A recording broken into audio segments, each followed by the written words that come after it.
আমরা পূর্বের ভিডিওগুলোতে কোনো ফাংশনের ডেরিভেটিভ নির্ণয় করার জন্য লিমিট ব্যবহার করেছিলাম।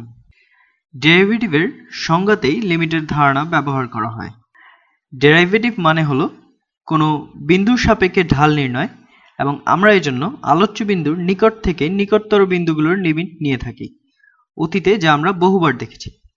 এবার আমরা বিপরীত কাজটি করব, অর্থাৎ লিমিট নির্ণয়ের জন্য ডেরিভেটিভ ব্যবহার করব। ডেরিভেটিভ ব্যবহার করে লিমিট নির্ণয় করব, বিশেষ করে যে সকল লিমিট অনির্ণেয় রূপে পরিণত হয়। অনির্ণেয় বলতে আমরা বুঝি যে সকল লিমিট 0/0 বা অসীম ভাগ অসীম বা ঋণাত্মক অসীম ভাগ ধনাত্মক অসীম বা ঋণাত্মক অসীম ভাগ ঋণাত্মক অসীম অথবা ধনাত্মক অসীম ভাগ ঋণাত্মক অসীম, এ সকল রূপের প্রতিটি অনির্ণেয় বা অসংজ্ঞায়িত রূপ। এখন এ সকল লিমিট নির্ণয়ের জন্য আমরা লপিটাল এর নিয়ম ব্যবহার করব, বা একে লপিটালস রুল বলা হয়। তো আমরা এখানে লপিটালস রুল ব্যবহার করব। এই ভিডিওতে আমি দেখাবো কিভাবে এই নিয়মটি প্রয়োগ করে লিমিট নির্ণয় করতে হয়। এটা মোটামুটি সহজ। অনেক গাণিতিক প্রতিযোগিতায় হয়তো তোমাকে একটি লিমিটের অঙ্ক সমাধান করতে বলা হলো এবং তুমি মান বসিয়ে দেখলে যে তা অনির্ণেয় রূপে পড়ে যায়। আসলে তোমাকে অঙ্কটি দেওয়াই হয়েছে তুমি লপিটালস রুল জানো কিনা তা যাচাই করার জন্য। সামনে হয়তো আমরা এই নিয়মটির প্রমাণ দেখাবো, কিন্তু এর প্রয়োগ নিতান্তই সহজ। আমি প্রথমে সংক্ষিপ্ত রূপে নিয়মটি কি তা বলে দেখাচ্ছি।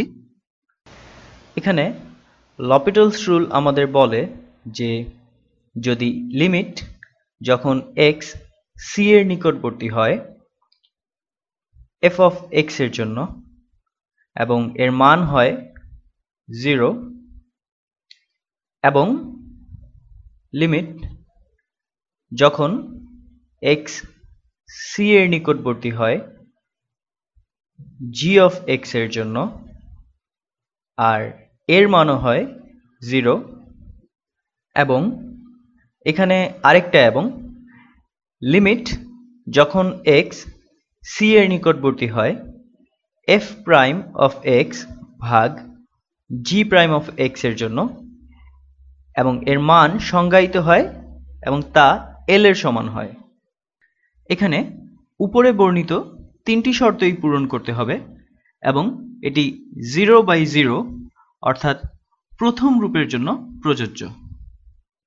তারপরে আমরা বলতে পারি যে লিমিট যখন x c এর নিকটবর্তী হয় f of x ভাগ g of x এর জন্য, এটাও হবে সমান সমান l। এটি প্রথমে একটু অদ্ভুত মনে হতে পারে, কিন্তু যখন আমরা কিছু উদাহরণ দেখব তখন বিষয়টি পরিষ্কার হবে। আমরা অন্য একটি রূপের জন্য নিয়মটি দেখি, তারপরে উদাহরণে যাব। যদি লিমিট যখন x c এর নিকটবর্তী হয় f of x এর জন্য এবং এর মান হয় ধনাত্মক বা ঋণাত্মক অসীম, এবং লিমিট যখন x c এর নিকটবর্তী হয় g of x এর জন্য এবং এর মান হয় ধনাত্মক বা ঋণাত্মক অসীম, এবং লিমিট তুমি হয়তো বলতে পারো এই দুইটা ডেরিভেটিভের ভগ্নাংশ যখন সংজ্ঞায়িত হয়, তো লিমিট যখন x c এর নিকটবর্তী হয় f prime of x ভাগ g prime of x এর জন্য এবং এটা সংজ্ঞায়িত এবং এর মান হয় l, তাহলে আমরা ঠিক আগের মতোই এখানেও একই জিনিস বলতে পারি। আমি দেখি এটা প্রতিলিপি করা যায় কিনা এবং এটা এখন এখানে বসিয়ে দিই। প্রথম ক্ষেত্রে যদি আমাদের কাছে দুটি x এর ফাংশন থাকে f এবং g, যদি x c এর নিকটবর্তী হয় এবং যদি আমরা x এর পরিবর্তে c বসিয়ে হর ও লব এর শূন্য পাই, তাহলে আমরা একটি অনির্ণেয় রূপ পেয়ে যাব। এখন যদি আমরা fx এবং gx এর ডেরিভেটিভ নেই এবং দেখি যে লিমিট যখন x c এর নিকটবর্তী হয় f prime x ভাগ g prime x এর জন্য এর মান সংজ্ঞায়িত হয়, তবে উক্ত নিয়ম অনুসারে আমরা বলতে পারি যে লিমিট যখন x c এর নিকটবর্তী হয় f of x ভাগ g of x এর জন্য এর মানও সংজ্ঞায়িত হবে এবং তা প্রাপ্ত মানের সমান হবে। এবং দ্বিতীয় ক্ষেত্রটি হলো যখন আমরা লিমিট বসিয়ে ধনাত্মক বা ঋণাত্মক অসীম ভাগ ধনাত্মক বা ঋণাত্মক অসীম এই রূপে পাই। এই দুটো হচ্ছে দুই ধরনের অনির্ণেয় রূপ। এখন একটি উদাহরণ দেখা যাক, কারণ আমার মনে হয় এটা ব্যাপারটাকে আরো পরিষ্কার করে বুঝতে সাহায্য করবে। এখন আমি একটা নতুন রং নেই। এখন আমরা ধরি লিমিট যখন x 0 এর নিকটবর্তী হয় sin x ভাগ x এর জন্য, এবং আমাদের এর মান নির্ণয় করতে হবে।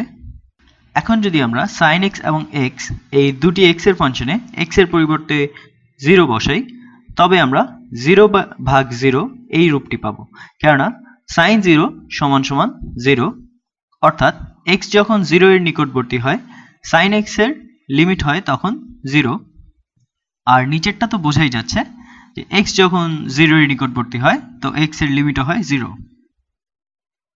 তো এখানে আমাদের f of x হচ্ছে sin x R g of x হচ্ছে x, অর্থাৎ আমাদের প্রথম দুটি শর্ত পূর্ণ হলো, কেননা লিমিট যখন x 0 এর নিকটবর্তী হয় sin x এর জন্য এর মান হয় 0, এবং লিমিট যখন x 0 এর নিকটবর্তী হয় x এর জন্য এর মানও হয় 0। এখন আমরা দেখি তৃতীয় শর্তটি পূরণ করা যায় কিনা। আমরা দেখি যে লবে fx এর ডেরিভেটিভ এবং হরে gx এর ডেরিভেটিভ, এবং লিমিট যখন c এর নিকটবর্তী হয় এক্ষেত্রে c এর মান 0, তবে কোনো মান পাওয়া যায় কিনা। এখন দেখি f of x যদি হয় sin x, তাহলে f prime of x কি হবে?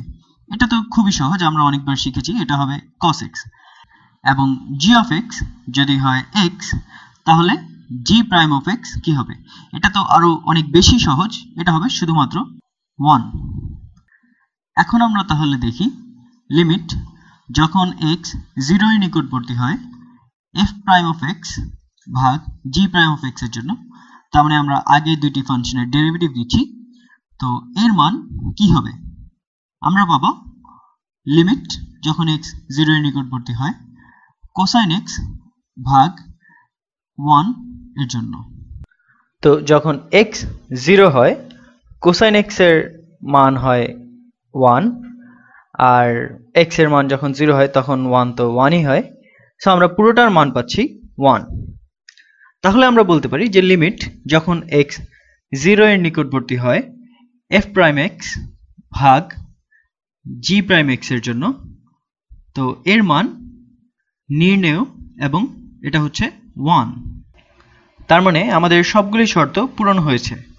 লিমিট যখন x 0 এর নিকটবর্তী হয় sin x এর জন্য, তো এটা হচ্ছে 0, এবং লিমিট যখন x 0 এর নিকটবর্তী হয় x এর জন্য এটাও হচ্ছে 0, এবং লিমিট যখন x 0 এর নিকটবর্তী হয় f prime x ভাগ g prime of x এর জন্য, তাহলে এটার মান হচ্ছে 1। যেহেতু উপরের সবগুলি শর্ত পূরণ হয়েছে, তাহলে আমরা বলতে পারি যে এটা সত্যি, যে লিমিট যখন x 0 এর নিকটবর্তী হয় sin x ভাগ x এর জন্য, তো এটার মানও হবে সমান সমান 1, কারণ এটা আগে আমরা যে লিমিটটা করলাম ঠিক ওইটার সমান হবে, যে f prime of x ভাগ g prime of x এর জন্য। আমি পরের প্রেজেন্টেশনে আরো কয়েকটা উদাহরণ করব, তাহলে আমরা আরো পরিষ্কারভাবে বুঝতে পারব।